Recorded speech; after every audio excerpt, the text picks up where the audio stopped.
We're going to New Zealand. You're gonna come with us, yeah.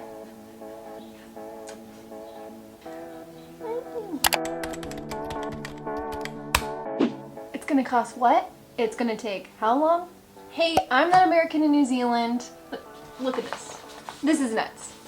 Let's sort out this whole bring your pet to New Zealand thing and stick to the end where I share the absolute most important thing you need to do in this whole process. Alright, I'm gonna start by saying I have been avoiding this video because in all truth and honesty, bringing your pet over to New Zealand is a difficult and expensive process, and I didn't like it when I was figuring it all out, and I kinda just want to forget about it. Like childbirth. There, I said it. But also, when I was doing it, there was no YouTube video explaining how to do it. I had no idea where to begin, and so I kind of had to piece it together from the internet and call lots of facilities. So if I had kind of an outline beforehand, it would have been a lot less annoying. But let me also say that Mr. Barkley is here and well and loves his life, and he has never even been on a plane before he came. He did great, he's amazing, wouldn't have it any other way. Isn't that right, Barkley? Isn't it worth it? Didn't you have a good time?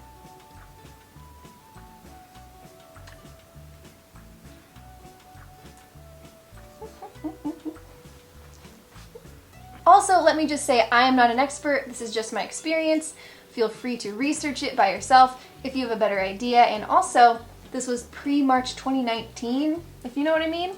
So that might have changed things a little bit. The first thing I'll say is that to move a pet over here to New Zealand, you need time and money.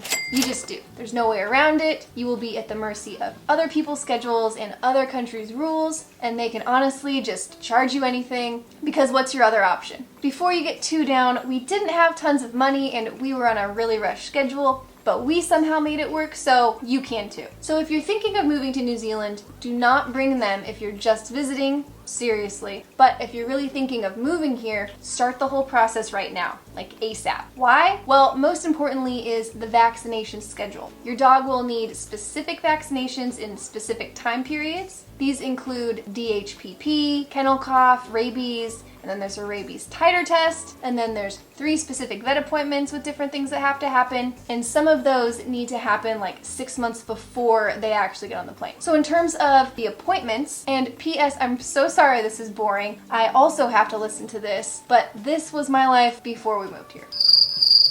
So at your first appointment, you'll need to do the worming treatment, yes, even if your dog does not have worms, and the first flea and tick treatment. The second appointment will include the heartworm antigen test, the Babesia Kibzoni test, sounds like a Italian pasta, if you ask me, Brucellosis canis blood test, and those must be negative. And then the third appointment, which will have your final pre-export clinical exam and the USDA version of the New Zealand Vet Health Certificate AB, as well as a heartworm treatment, your second flea and tick treatment, your second worming treatment, and get the domestic health certificate completed for your domestic flight from wherever you are to the California airport. I know, and that's kind of just the beginning. Have any of you gone through this process? If you have, shoot me a comment down below. I am curious what you went through as well. So one of my biggest recommendations, and really it's not a recommendation, this is unfortunately just what you have to do, is hire a transportation agent in America to assist in this process. I say this because all of the rules and regulations for both countries are so tied up in forms, as we already talked about, like specific dates and time frames when vaccinations have to happen, certain key signatures, just everything you need to get done and at what specific time, that any tiny hiccup on your end will result in a termination of the process and a loss of all your money. Bad deal. And the transportation agents have direct access to like the USDA, etc., to get things done more quickly. Where to, therefore, get yourself one. They kind of have us all by the It's basically like you could represent yourself in court, but should you? Does that ever end well? All of the transportation agents that I found were based out of San Francisco and Los Angeles because those are the airports where flights to New Zealand take off from. So ultimately, wherever you live, your pooch will leave you from there, fly to California, and then take off from there. We used O'Brien Pet Transportation Services. I liked them because we worked with the same person the whole time. We weren't passed around, and they sent me a timeline in an Excel file that I could fill in and personalize to keep super organized. Let me show you. I think I have it. Miles of paper.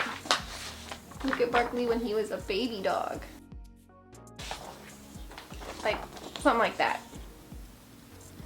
Lots. Anyways, you have to be super organized. So our timeline was that after all of those vaccinations were implemented and his tickets and our tickets were purchased and we did all of his appointments and we made sure we would be able to be there to pick him up after quarantining and the facilities were all booked, we dropped him off to the airport in Seattle, or well, rather my uncle did, because like I said, the timing was that we needed to leave earlier than Mr. Barkley because of like the vaccine schedule. Then he was flown from Seattle to San Francisco and our agent got the proper documents to the USDA. He spent the next 2 days at a luxury kennel called Pawington, right in San Francisco, and it was really nice because it had cameras there so we could see him missing us. So then the USDA approved our paperwork during that time. Then he got an endorsement of veterinary health and a certificate, and then they sealed his crate and waited in lodging at the San Francisco International Airport before his flight over here to New Zealand. Phew, what a champ he was. Oh, by the way, I guess he wasn't allowed to take any calming meds or like CBD or anything. I did ask. Hey, if you find these videos helpful or entertaining and you want more content like this one, please subscribe to my channel. You won't regret it, I promise. Right, so when he arrives in New Zealand, you also need to hire another company just like you had done in the United States, because once they're in New Zealand, your USA contact is no longer responsible for your dog. So this New Zealand company will accept your dog at the airport, fill out the customs paperwork over here, pay the cargo and admin fees, do an MPI primary pet inspection, apply for BACC and processing, then transport him to a quarantine facility, bathe him, and kennel him for 10 days. Whew. We used Pet Haven outside of Auckland. There are a few, but they were really lovely to work with. They were out in the country, lots of fresh air, great view. Keep in mind though that they will charge a lot more for like weekend and holiday pickups. Be careful because New Zealand holidays are different than they are in the United States. We're talking like $250 if they need special diets and any fees if any of your USA paperwork was not perfect.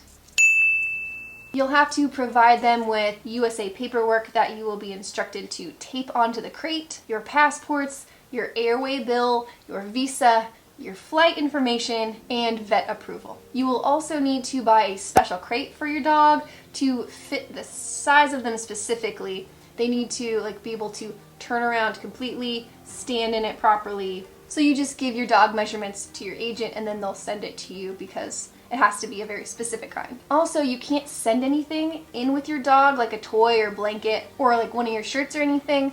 I also asked that and they said that New Zealand would burn anything that wasn't your dog. Like literally. They hate anything that smells like America. I'm just kidding. I'm just kidding. They just don't want anything that could disrupt the biosphere here. That's why the process is like so crazy with the deworming and the rabies and the heartworm and stuff. They want to keep out any bugs and bacteria, things like that. Because different countries are given different levels of like dirtiness. So where New Zealand is super clean and doesn't have rabies or anything, the United States is like much more easy because we have all the things, all the rabies. Okay, so other things you need to know about the process. You will need to get your dog microchipped if you haven't already with a brand that is universal and that New Zealand accepts. That is a requirement over here. Know this number, you will be asked on all the forms. And then when you get over here, you will need to get your furry friend registered right away. They'll send you a little plastic tag with a number on it with like a specific color for that year. I'll show it to you.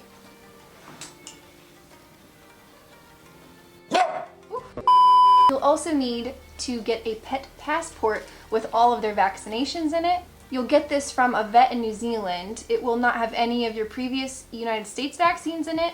So you'll need to fill that in and then keep copies of your records from the States if you're asked for them. This booklet is used when you take your dog to like a boarding facility or kennel for the weekend or when you take them to the vet to get groomed, anything like that. I can show you that too. One second. Looks like this. And then it kind of has all this stuff. Here, you want to treat?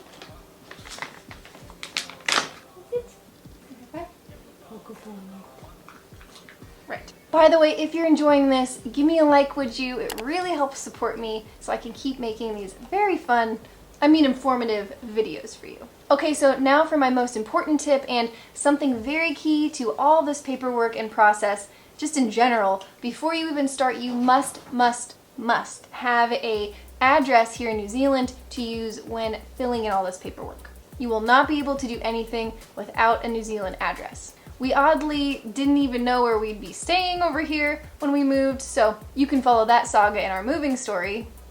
But we did use our friend's address, luckily, and they actually didn't even send anything physically there, so it worked out fine. Also, I do hope that you haven't gotten this far in the process without realizing that not all dog breeds are allowed here in New Zealand. But if you don't know, the American Pit Bull, Doggo Argentine, Brazilian Fila, Japanese Tosa, and Perro de Presa Canario are not welcome here. Well, if you've made it this far, you really deserve to know why it's so worth moving here in the first place, so go ahead and check this video out on New Zealand, and we'll see you next time. Thanks, guys! Action! How do you feel about this turtleneck being all the way up? Is it good? You don't like it? My neck's long. I feel like it's fine. He thinks it's ridiculous, but he goes to the bathroom outside, so there's that. Bring your pet new... Take 5.